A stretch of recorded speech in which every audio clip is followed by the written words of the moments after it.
ಮುಖಾಂತರ ನಾನು ನಿಮ್ಗೆ ಕೇಳ್ಕೊಳೋದು ಒಂದೇನೇನೆ, ದಯವಿಟ್ಟು ಈ ನಿಮ್ ಭಾಗದಲ್ಲಿ ಸುಮಾರು ಕೊಬ್ಬರಿ ಓರಿಗಳಿರ್ಬೋದು ಅಥವಾ ಕುರಿ ಕಾಳಗಕ್ಕೆ ಹೋಗೋದು ಕುರಿಗಳಿರ್ಬೋದು, ಗಾಡಿಗಳಿಗೆ ಎಕ್ಸಿ 2, 3, 5 ಹಾಕ್ತಾರೆ.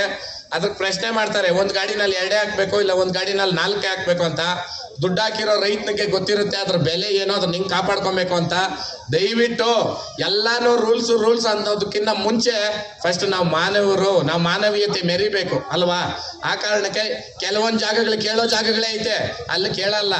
ಎಲ್ಲಿ ದಾರಿನಲ್ಲಿ ಒಬ್ಬ ಅಮಾಯಕ ರೈತ, ಅಮಾಯಕನೇ ಅಂತ ಹೇಳ್ಬೇಕು, ಅವ್ನು ನಿಸ್ವಾರ್ಥವಾಗಿ ಸೇವೆ ಮಾಡ್ತಾ ಇರ್ತಾನೆ.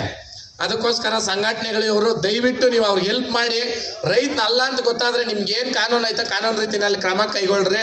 ದಯವಿಟ್ಟು ಇದಕ್ಕೆಲ್ಲರೂ ಸಹಕರಿಸ್ರಿ. ಈ ವೇದಿಕೆಯಿಂದ ನಾನು ಅದೊಂದು ಕೇಳ್ಕೊಂತೀನಿ. ಮತ್ತೆ ಹಳ್ಳಿಕಾರ್ ಉಳಿಸ್ರಿ, ಹಳ್ಳಿಕಾರ್ ಬೆಳೆಸ್ರಿ. ಜೈ ಹಳ್ಳಿಕಾರ್.